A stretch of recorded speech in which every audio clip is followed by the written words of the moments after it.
Maka Allah Subhanahu wa Ta'ala mengutus Nabi Syeds alaihissalam untuk pergi ke seluruh penjuru alam semesta untuk membuat batasan alam jin, setan, dan alam manusia.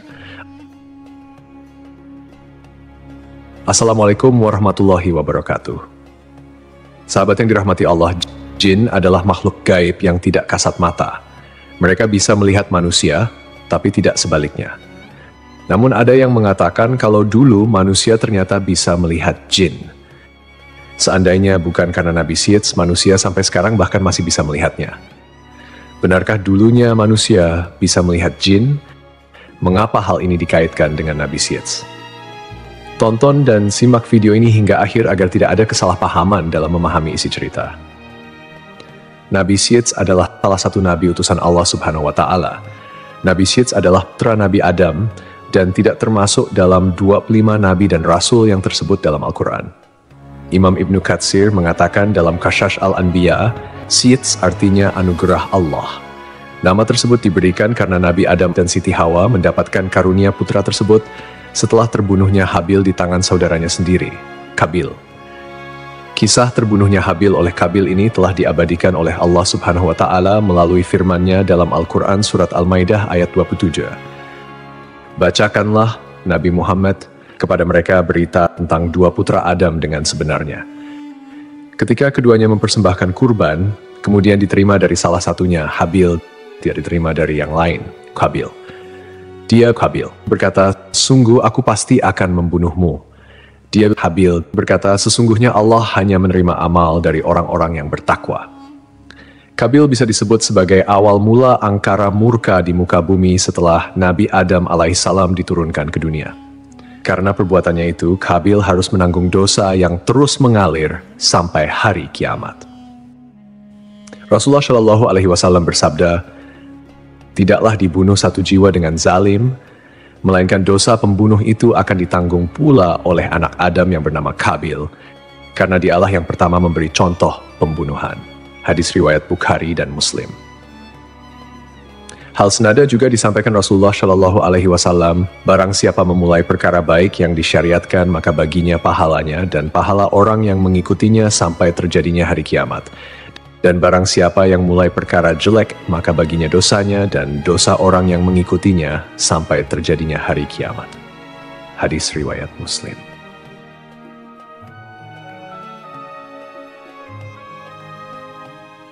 Dikisahkan setelah Nabi Adam alaihissalam mengetahui Habil terbunuh, Nabi Adam sangat bersedih dalam waktu yang lama. Maka Allah Subhanahu wa Ta'ala berfirman kepadanya, hai Adam, sampai kapan tangisan dan kesedihan ini? Sesungguhnya aku akan memberikan pengganti dari anak itu untukmu dengan anak yang terpercaya dan akan menjadi seorang nabi. Dari keturunannya akan kunjadikan para nabi hingga hari kiamat. Tandanya adalah dia akan dilahirkan sendirian, tidak mempunyai saudara sekandung, dan apabila lahir anak itu, berilah ia nama Syeds. Seperti yang kita ketahui bahwa sebelumnya, setiap kali melahirkan, Hawa selalu melahirkan anak kembar. Namun, kelahiran Nabi Syeds tidak memiliki saudara kembar. Ketika Hawa mengandung Nabi Syeds, kandungannya tidak terasa berat, dan Hawa melahirkannya tanpa bersusah payah. Taj Langrudi mengatakan dalam buku Akhlak Para Nabi bahwa Syeds lahir 5 tahun setelah Habil dibunuh oleh Qabil. Dalam kitab Qasas Al-Anbiya, sebagaimana diceritakan oleh Salim Umar Alatas, disebutkan bahwa Nabi Adam sempat menderita sakit selama 11 hari sebelum wafat.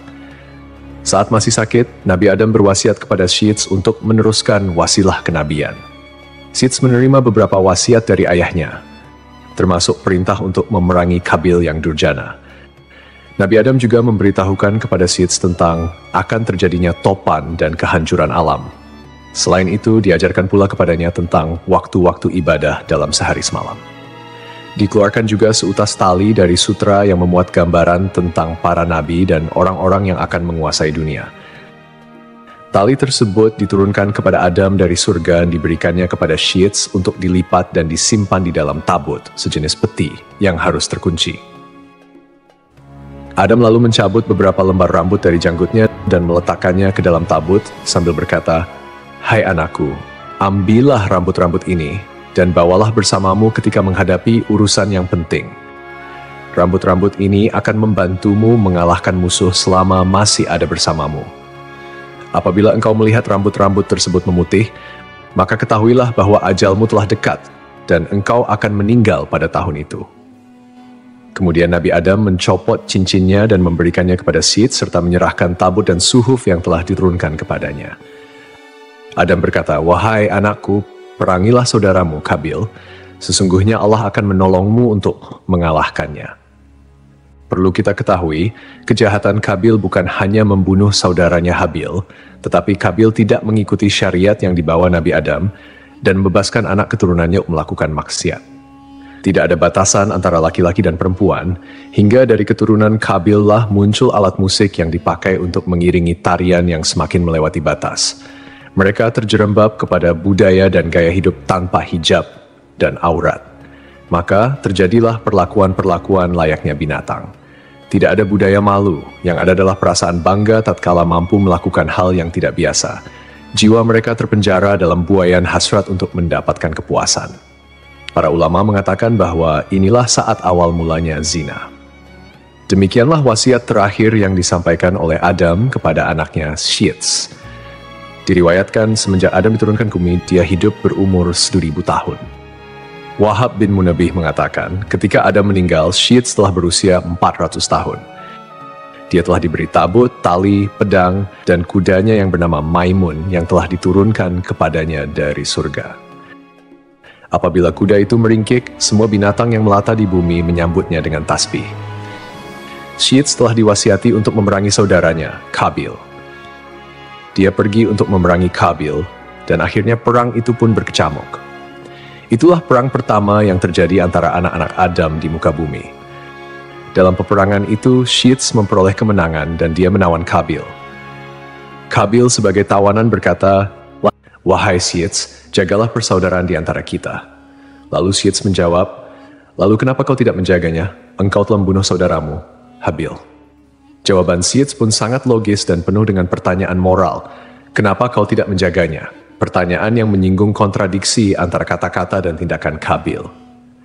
Ini menggambarkan bagaimana dosa dan kejahatan dapat merusak hubungan persaudaraan, dan juga menggambarkan kedalaman rasa bersalah atau mungkin penyesalan yang dihadapi Kabil jika dia sampai menyadari kesalahannya.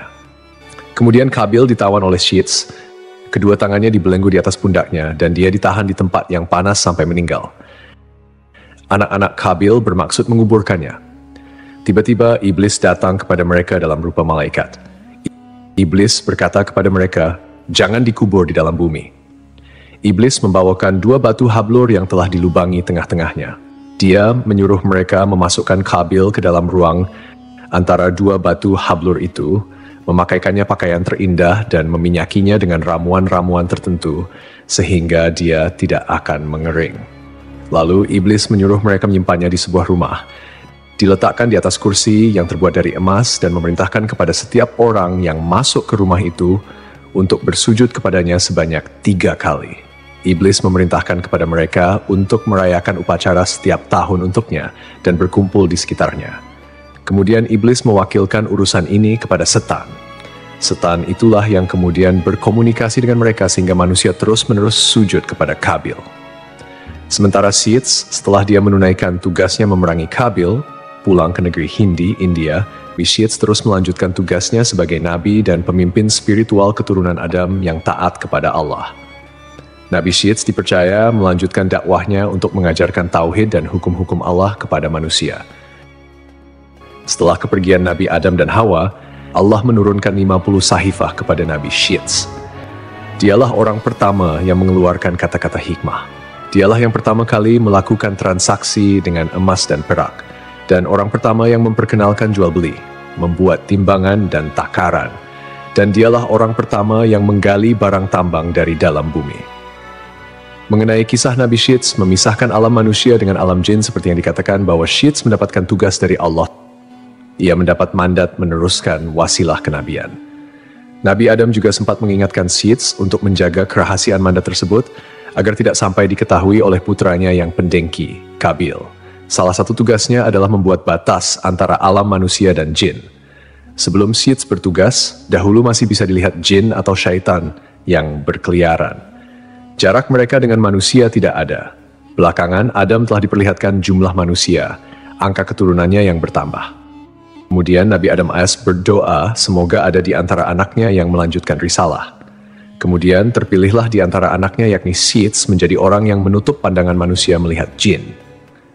Pada saat itu tidak ada batasan dunia antara jin dan manusia. Dan hal tersebut menjadikan manusia bisa melihat jin yang sedang beraktivitas layaknya manusia. Akan tetapi, berkat doa dari Nabi Sits, salah satu anak Nabi Adam manusia kini tidak bisa lagi melihat jin dan memisahkan antara dunia jin dan manusia. Kisah tersebut perlu dikaji lebih mendalam mengenai sumber-sumber yang syahih yang dapat dipercaya. Tidak ada riwayat atau kisah spesifik yang secara langsung menghubungkan beliau dengan peristiwa ini. Dalam Islam, jin adalah makhluk gaib yang diciptakan oleh Allah dari api tanpa asap, dan mereka memiliki dunia mereka sendiri yang berbeda dengan manusia. Tidak ada keterangan yang sahih yang menjelaskan bahwa ada masa tertentu di mana manusia bisa melihat jin secara umum dan kemudian kemampuan itu hilang. Pada dasarnya, manusia memang diciptakan dengan keterbatasan dalam hal penglihatan terhadap makhluk gaib seperti jin. Hal ini adalah bagian dari ujian di dunia, di mana manusia harus beriman kepada yang gaib, tak terlihat, termasuk keberadaan jin, malaikat, dan hal-hal yang tidak tampak oleh mata. Dalam ajaran Islam, manusia bisa melihat jin hanya jika Allah menghendakinya, misalnya melalui kejadian-kejadian tertentu atau sihir yang dilarang. Namun, ini bukanlah sesuatu yang umum atau diceritakan secara spesifik dalam sejarah Nabi Sits. Wallahu a'lam bishawab. Hanya Allah yang mengetahui kebenaran yang sesungguhnya.